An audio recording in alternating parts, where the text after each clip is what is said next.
Hi, it's Chris Titley here. As part of the Scoreboard podcast, I'm joined by Ali Brigginshaw in her kitchen room table. Ali, thank you so much for being part of this series. No worries. And Thanks for thank you having for me. hosting Thanks for me coming here over. in Ipswich. Now, Ali, I'm going to start. We are sitting at your kitchen table in Ipswich, where you have grown up. I would love to sort of get the listeners to understand a little bit about your connection with Ipswich.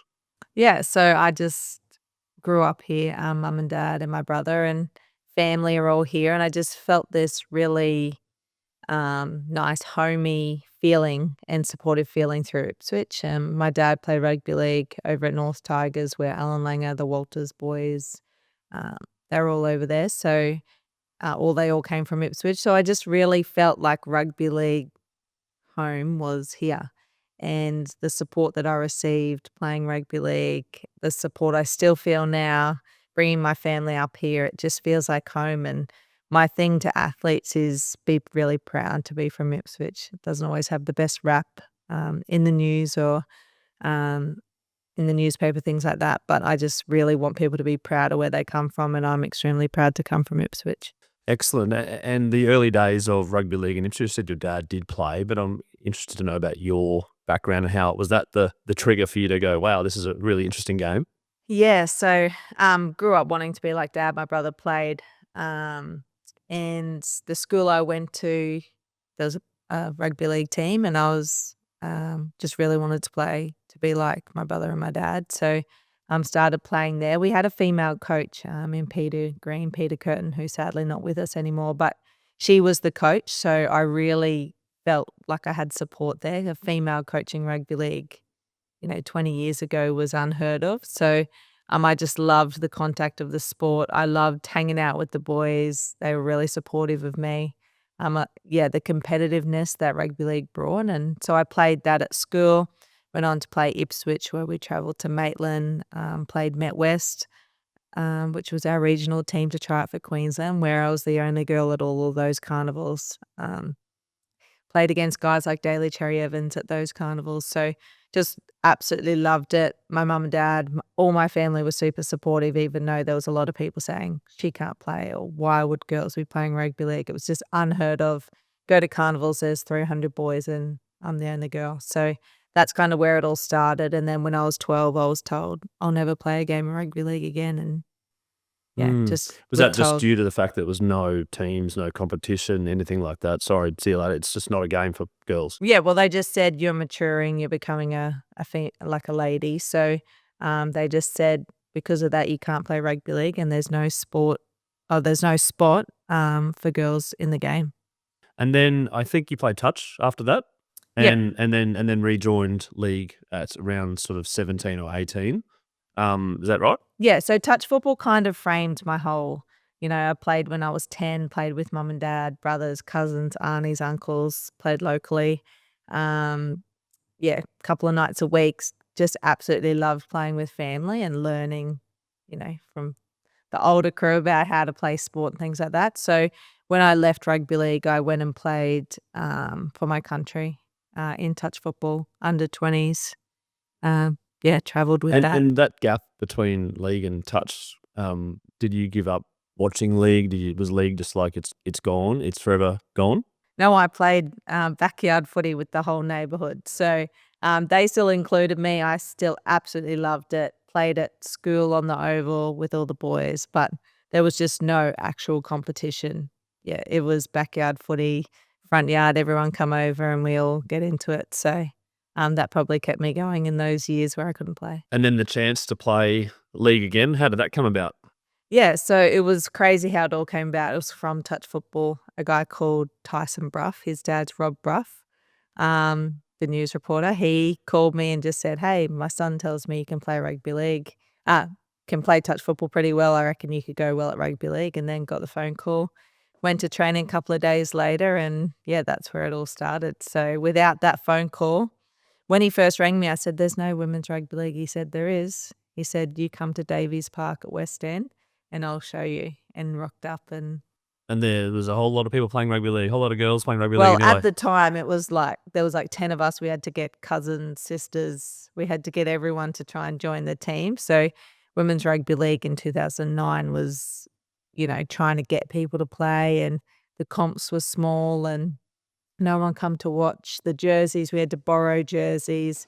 We'd have one referee play on the local parks. But yeah, they were playing it and they loved it. And sitting here, nearly 15 years later, how have you found that development of the game? And did you think you'd be here now talking that you've represented your country, captain Queensland, captain the Broncos in an NRLW competition that's thriving? Did not think.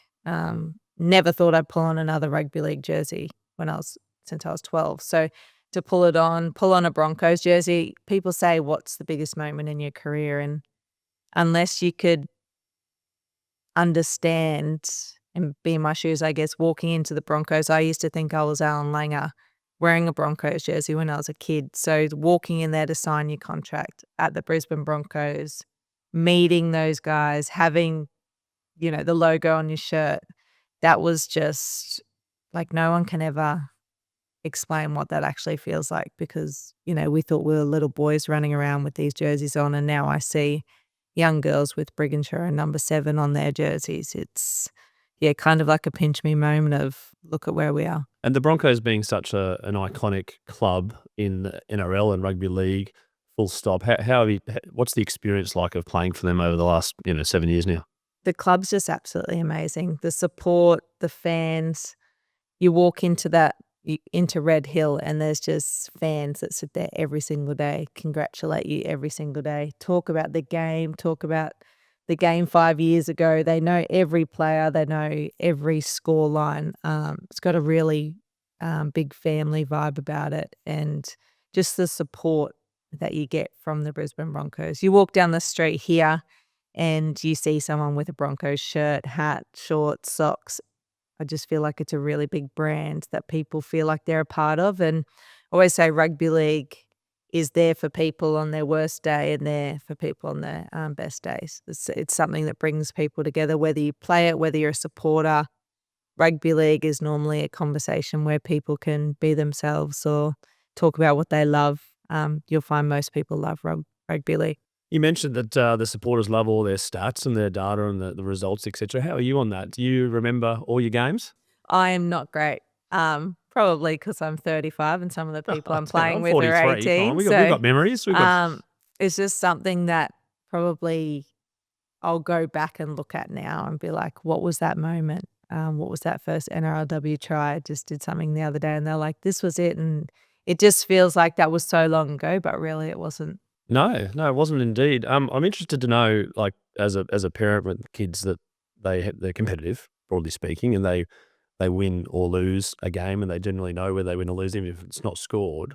How are you with the winning and the losing on your ledger of life of playing rugby league? Do you reckon you've won more games than you've lost? I've been in some very, very successful teams, obviously with the Broncos, and when I was playing for the Queensland Maroons, I wasn't a part of all of them, but we were on an 18-year winning streak in that time, and then been in 3 successful World Cups. So I'd probably say that there's a few more wins than losses. But like I say, people say, oh, you're getting older. It's time to give some of the younger girls a go. And I just think the game was taken away from me for so many years. Why would I walk away from something that was never going to be there? So for me, pulling on the jersey at the local park or pulling it on at a World Cup, to me, is just something that I absolutely love. And for all those years I lost, I want to make up for.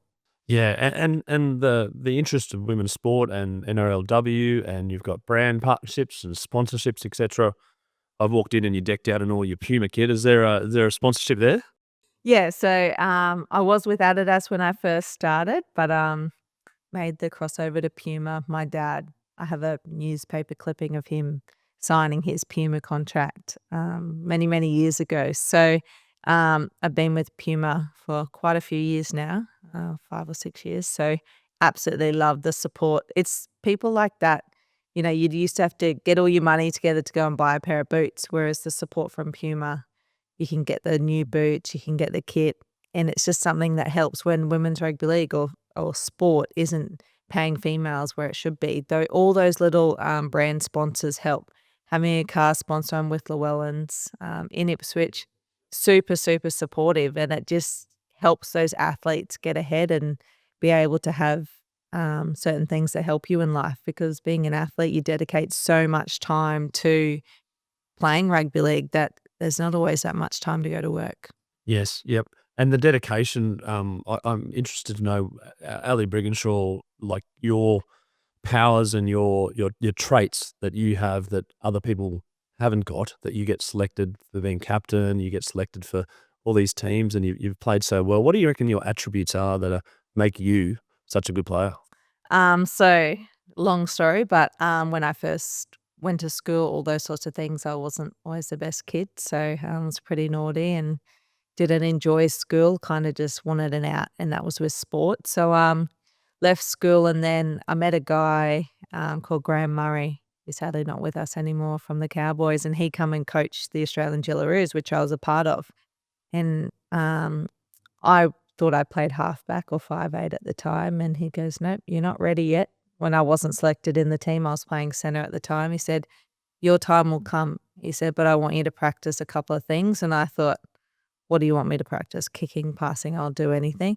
And he goes, "I want you to be on time, use your manners, and be in uniform." And I was like, those 3 things, like, what? That is not gonna get me the number 6 jersey. And he goes, "Start to do those things and people will see you differently. You'll show more respect to others." And at the time, I was wearing pink socks because I wanted to, like, different pair of shorts just because I thought I was the cool kid. Found a different way to just be myself.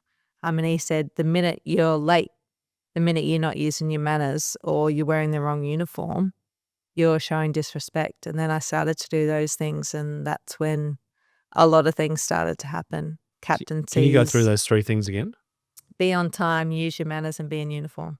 And it stick with you today, to this Yeah, day? Yep. to this day. And I think, you go to schools and you see all those words on the board and it's resilience. Visions and values. And My 8-year-old kid doesn't know what resilience means. So not many kids would understand, what does respect look like? Is it saying thank you? No, respect is more, it's being on time. Yeah, wearing your uniform correctly. If you're down the street and I'm in a Broncos shirt and I'm having road rage with someone, it's a representation of the Broncos, not only me. So that was just something where I just tried to do those things and then started to get respect.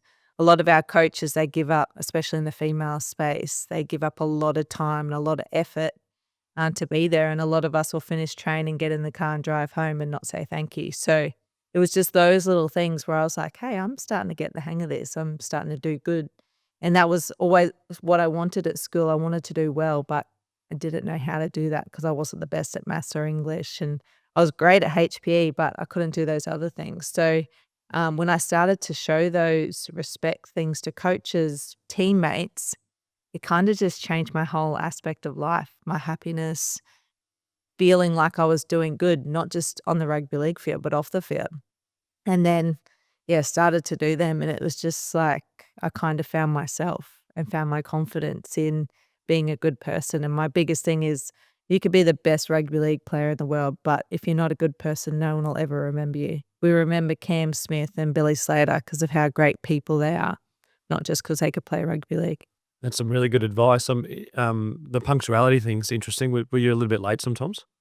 Oh, I'd just rock up on time. Yeah. If all right. not, Okay. I'd come a couple of minutes late and be like, oh, the lift was stuck and it's like, that's not a good enough reason. You've got plenty of time to leave your room, get down there on time. So I'm probably too early to some things. And it does become difficult. Sometimes I think some things are out of your control, but I was always told by Darius Boyd, who I work with, a big message is never rock up late with a coffee.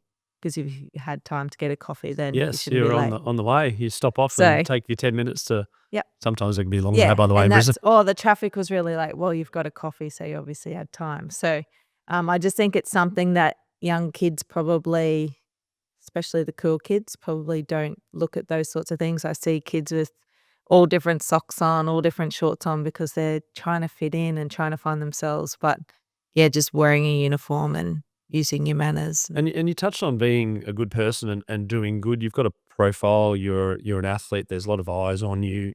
You're in the media. You've got a bit of a platform. Can you talk about what you're doing outside of the game to do good? Yeah, I just love helping people. Sometimes it can take a toll on myself. If you're always trying to help or always worrying about other people. But one thing as a captain that I've really tried to take on as a role as a leader is helping my teammates, because if your teammates are happy, they're going to perform. So I always joke, but it could be something as simple as some of the girls don't drink coffee for breakfast, but if the nutritionist has taken away juice for a health side of things, like fighting to get them juice. Like, it seems so small, but if that's someone's daily routine, I don't think we should change a daily routine when we're going into play one of the biggest games. So anything it is, uniform, if the girls don't feel comfortable wearing a skirt, hey, coaches, can they wear pants? All those sorts of things, because if my players are uncomfortable or not feeling themselves, they're not going to be happy. Therefore, they're not going to perform. They're not going to talk. So I try and look at, what can I do to make my teammates' jobs easier, or what can I do to make them happy? Because I was that young kid at school that wasn't happy because I couldn't be myself and I had no one to help me around me. So, I try and think, the more I can help you, the more I can make you. I sometimes get in trouble by my wife because I'll be over the road cutting someone else's hedges when our hedges need cutting, because sometimes I like to just help in the community. But I just think that's one way, makes me happy, helps others, and that's probably the way that I live. And I think from your point of view, it sounds like that you're very switched on mentally and up here. And maybe that's not the case throughout your entire life, but I'm curious to know, as in how much time you spend on that now versus the skills and the physicality of the game. I think it's just really important to worry about you when it comes to, so if I'm going to a game, what do I need to do to make sure I'm going to be ready to play? I don't need to do what the person next to me is doing.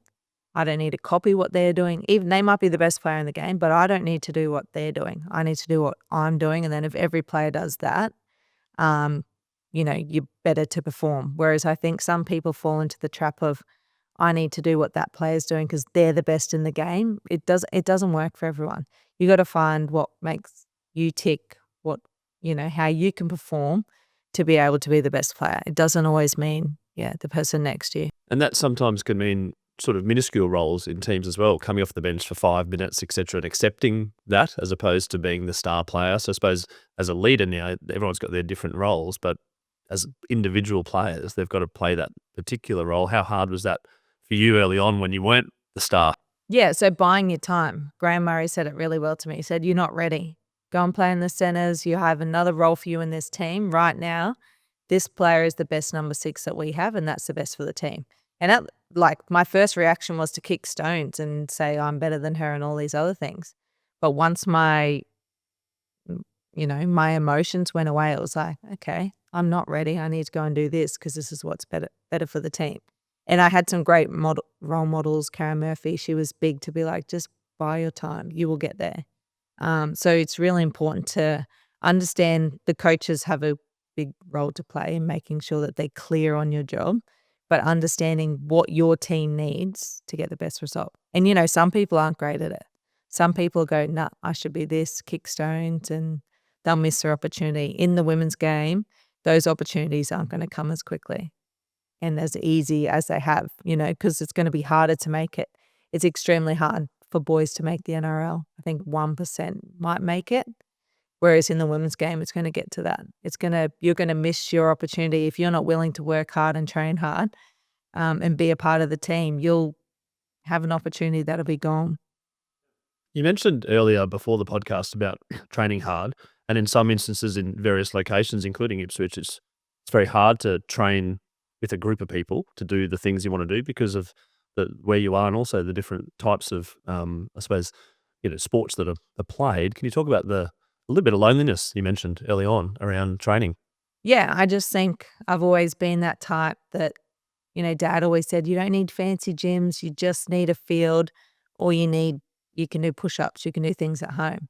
And I always thought, no, I see all these people there in fancy gyms, and it's as a female athlete, I have to go to work, I have kids, I've got to train all in these 3 things. I don't just get to go to the Broncos and train.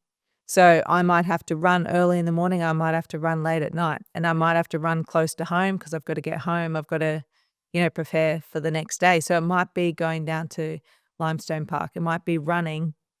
The home of kids cross country. Yes. And stepping it out, not having markers or water bottles, stepping it out, having your phone in your hand to keep the time.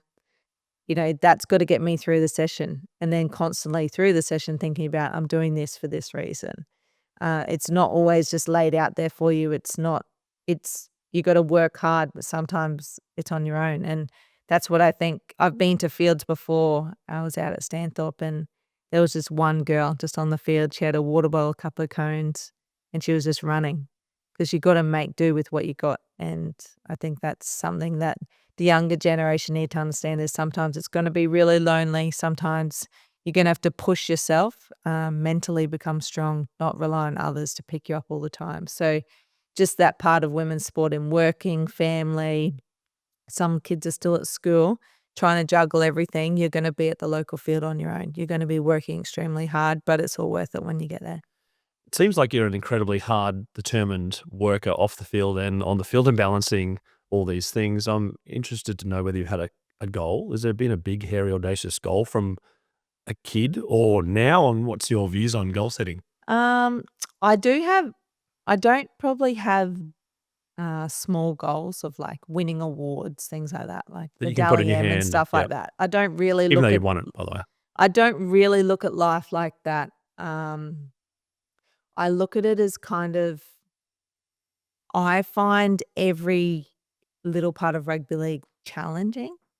And I feel like over the years when I was 8 to 12, and all those people that commented on what I look like or commented on how I played because I was a girl, built my resilience up to be like, any game I play, I'm putting my body on the line. I want to win. I want to do my family proud.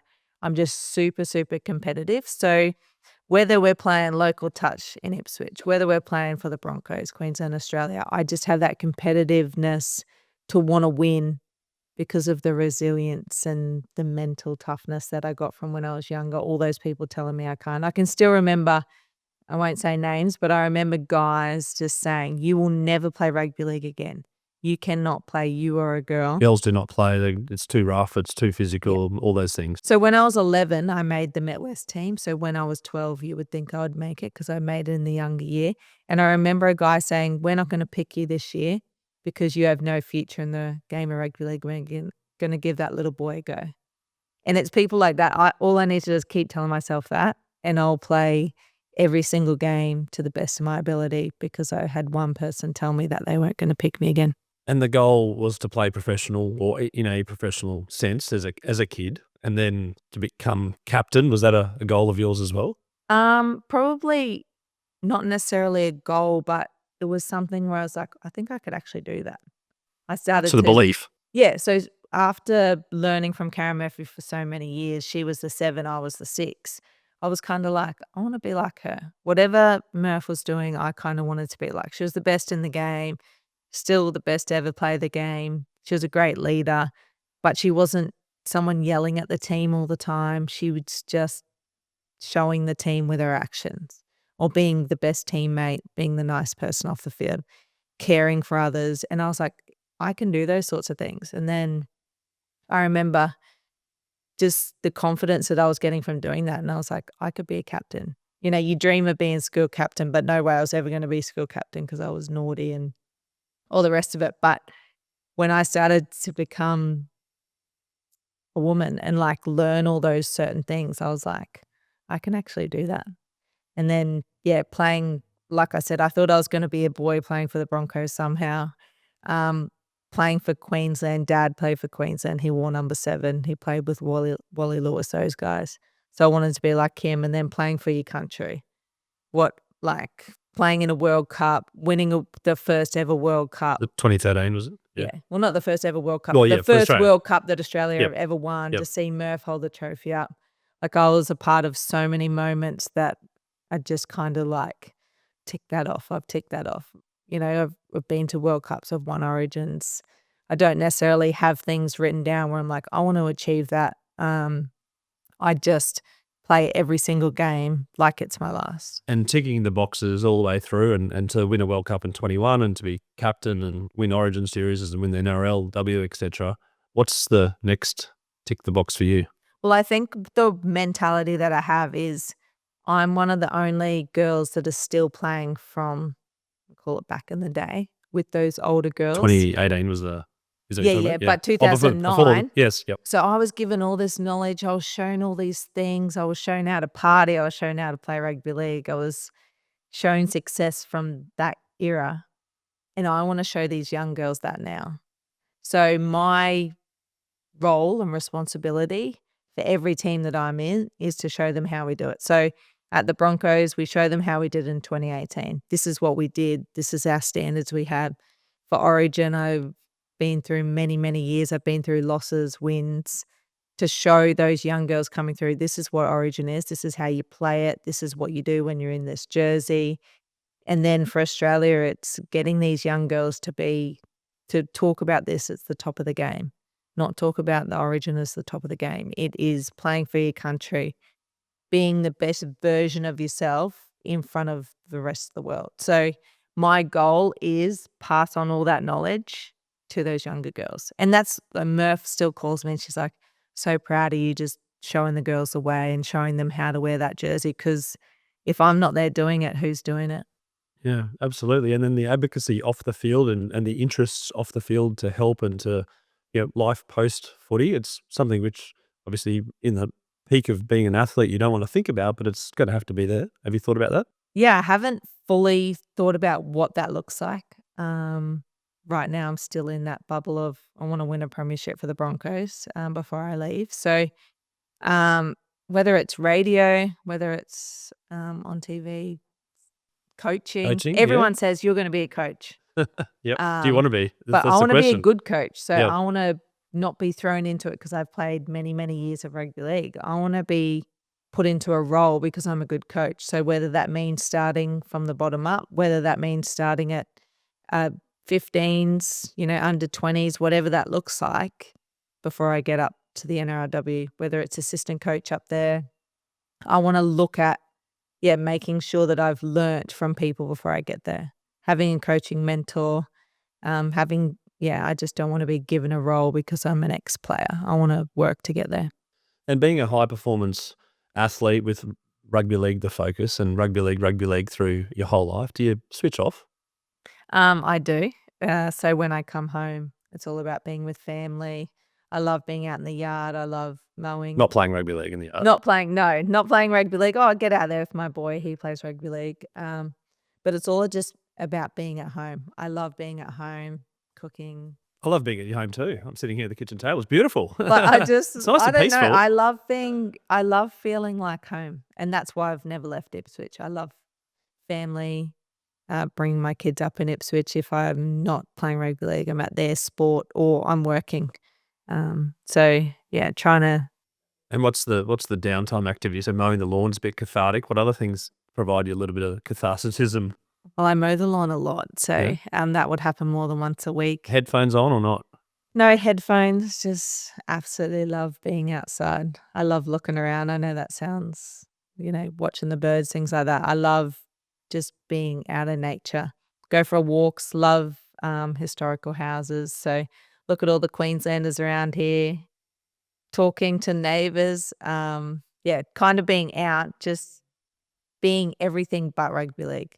Sometimes when you go out, you run into someone, they're like, when's your next game? And it's constantly You have rugby, to go back rugby, on rugby. and switch on and say, okay, So it's next kind of Saturday. like, I love hanging out with friends that aren't all about rugby league. I've kind of taken up a little bit of golf. I wouldn't say I'm great, but I thought that could be something. Live near a golf course, so I thought that might be something I could take up. Yeah, absolutely. And how do you go with all the fandom and the stardom that you are now? And you told me a little story about your neighbour knocking on the door or yelling out, Ali, Ali, and taking selfies. So how do you deal with it? It's kind of crazy at the time, and you get a bit embarrassed when you're out in public and that kind of thing's happening. But to going from a young girl when I was 18 to kind of being a bit ashamed to say that we played rugby league because people had comments about it. Where they say that guy at the bar that always thought chicks couldn't play footy or they should be in the kitchen kind of comments. You weren't necessarily confident to say you played rugby league. So to walking down the street now and getting stopped by little boys saying they want to be Ali Brigginshaw or they want to play rugby league like us, or how many games I've played and what number I wear, and going into the school and it's the kids wanting autographs to go is just kind of like a pinch me moment to be like, people know what women's rugby league is. This is cool. We have fans now. We have posters. Trading cards. That was never anything that we had. Figurines. Like, that was never anything. We had 10 people watching us play State of Origin. Now we have 20,000+. We're 1 million viewers. It's just kind of like a moment to say, when I leave this game, it will be professional. It will get to the spot where it should be aligned with the men's game. Yep. And how, like, getting nearer, but how long do you think that might take, or you've got a vision on where and things that can change for women's rugby league? Yeah. I think once we get it, I would say within the next 5 years, we'll be professional. So I wouldn't say that's going to be money that's through the roof, but I think we can get there. So the next 5 years, I'd like to see, we've got full-time staff now, coaches, which is great. We've got players that work for the clubs, which is great. That normally they're semi-professional. But I'd love to see, we got development players getting paid now. So we have young girls coming along and they actually get a wage rather than them just rocking up and saying, I've got to go to work. Yeah. Sorry. Yeah. So they actually get a wage for a young 16, 17-year-old kid. That's fabulous. That's great. Yep. So we are definitely moving in the right directions. We got 12 teams now, starting from 4 7 years ago. So we're getting there. And when you started out playing rugby league, there wasn't any social media. There wasn't any sort of like fast-paced democratization of information around sports technology and what to eat and whatnot. How's that changed, and how have you coped with that? Oh, it's crazy. Nutritionists, training programs. I always say every session I do is the hardest session I've ever done. Like, fitness-wise, it's gone from doing a couple of laps around the oval to 40 minutes of intense strength training, conditioning. Gyms, we've got a great facility at the Broncos. Everywhere we go, we get the best facilities. It's what I've been able to see the girls transition from when I first started, physique-wise, conditioning-wise, is just absolutely through the roof. We're talking minutes of our fitness tests.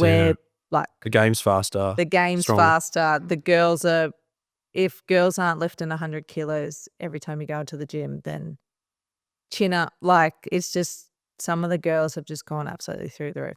I feel like I still live in I do what's best for me. But I'm one of the only ones You're the leader. Older. You're the captain, right? Yeah. I am working on that and a little bit of changing, but I've always just been someone that's done exercise around here and what makes me happy. So it might be a road run.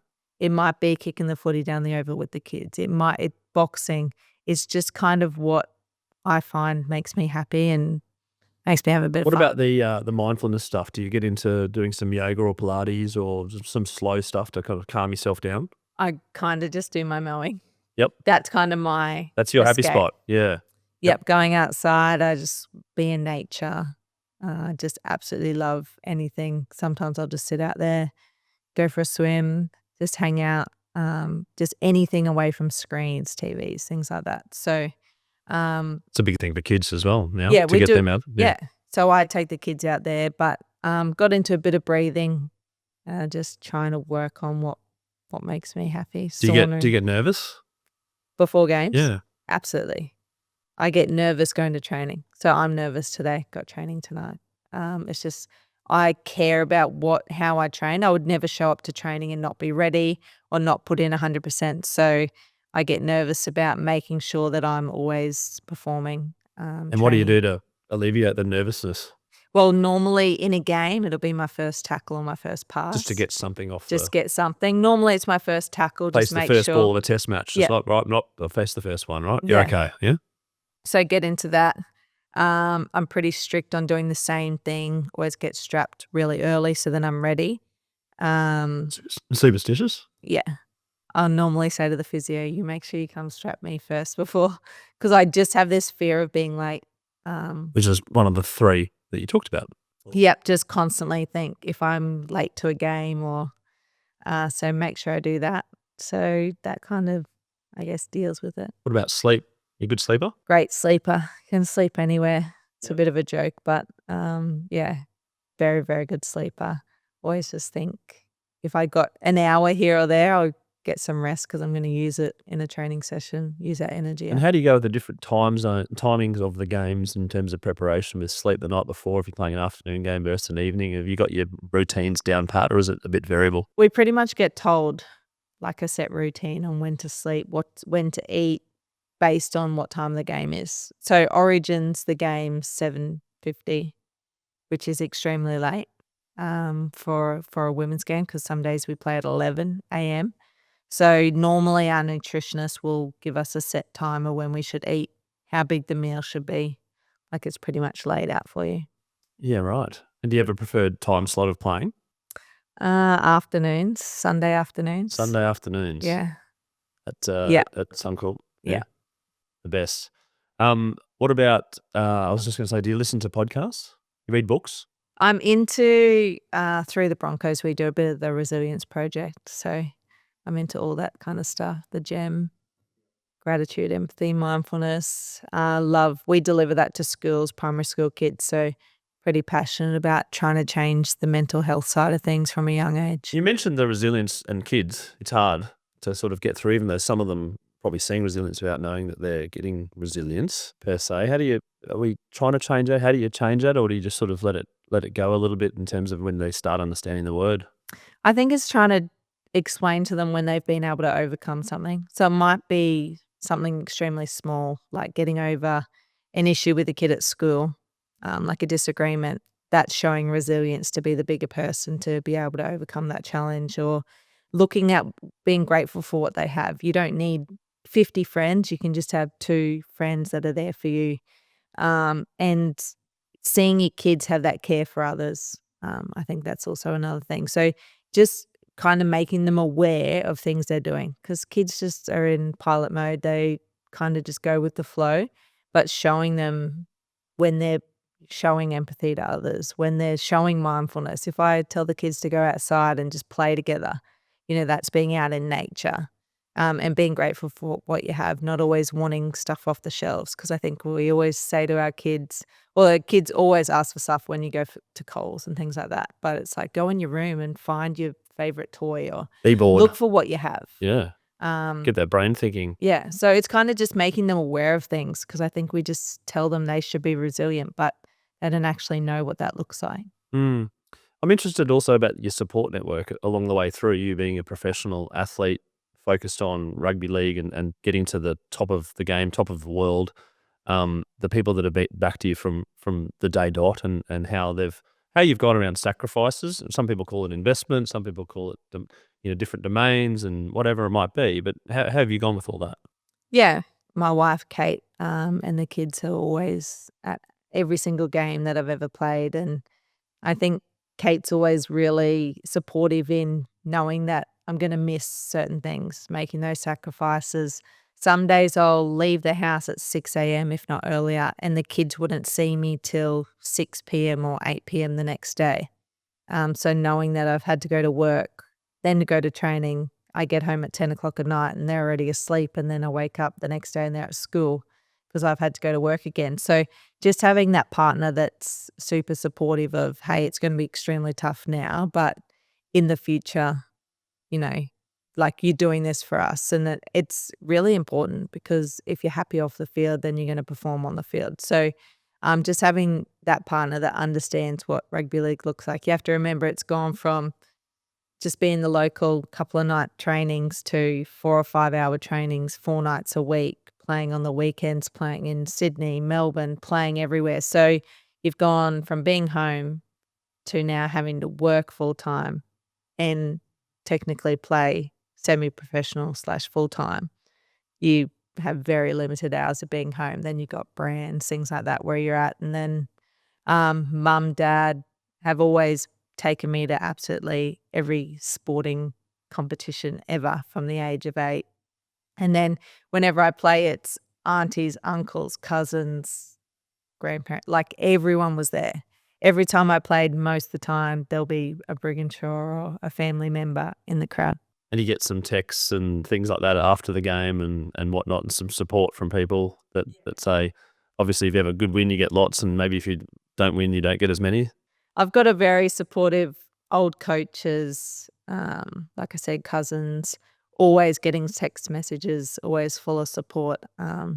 Being a part of a big family, I've got that support. But it's the messages from the old friends that I used to play with, saying, love seeing what you're doing, showing the younger ones the way, or doing Queensland proud, those sorts of things.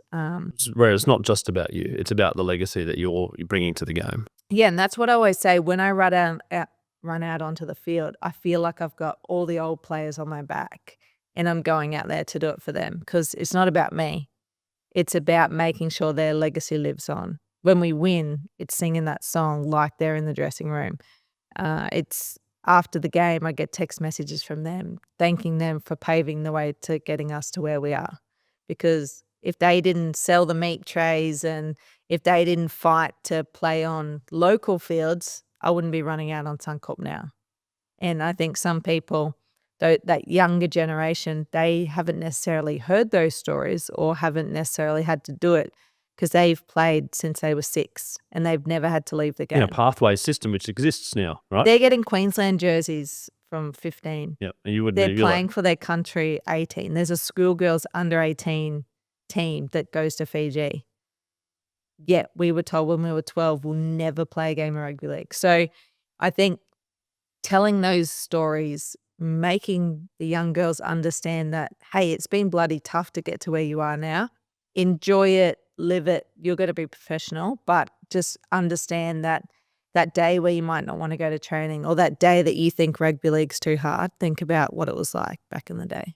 And some advice for boys and girls now playing sport. It's that there's money, there's fame, there's Instagram followers, there's lots of vanity metrics, but also like it's a pathway, it's a legitimate career. And when we were growing up, there was sort of like you played for your country and that was it, and you might get paid a few bucks. But now it is big money and it's big seriousness. What's some advice that you give to people that kids that want to be Ali Brigginshaw? Well, just one thing for those young kids, they need to remember that those boys and those girls, we're normal people. So I get the question all the time, oh, have you met those boys? Have you met the Broncos boys? And I just say, yeah, they're just humans. They go to work. Their work is playing in the NRL. Remembering that as a young kid, you're just a person and you've got a goal and you want to play rugby league or whatever sport it is you want to play. I think sometimes we think they're just these superstars that get it so easy. For anyone that ever thinks that they get it so easy, go and train like them. Go and be them for a week, and not many people will stay there. Not many people will make it because it's extremely tough. You got critics, you got the training and how hard it is. Yes, they get paid well, but they've got a lot of hard work to go with it, and not everyone makes it. So my biggest thing to young kids is make sure you've got a backup plan. Don't just rely solely on rugby league. You've got to follow your passion to what you like away from rugby league, because it's bloody tough, and some will make it, some won't. And yeah, it's about the things you do off the field that make you a great athlete, not necessarily the things you're doing on the field. So I'd say work really hard in those off-field things. And those 3 things you mentioned as well, right? Yep. There's a good start for a teenager.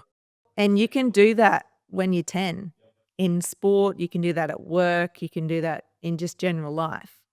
But I think people just think you're an athlete, you don't have to do that. And it's like, I've seen the best players just completely give up because they just couldn't figure out how to do it off field. They just were rocking up to training, giving it 50%. And then when this young kid came through and was more determined and more competitive than them, they took their spot. And it's kind of like, we try to tell you, but they just couldn't understand how hard it was to get there. So, yeah, for young kids, just follow what you're passionate about. Do what makes you happy, not what the person next to you does. And that's a way that you can be individual, but work on you, not worry about them.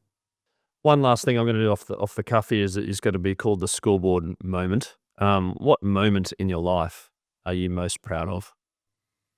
Moments. I have a rugby league moment because I feel like it was just pivotal in changing the whole game, and that was the 2013 World Cup when no one cared about women's rugby league. But when we won that and brought that trophy home, it changed everything.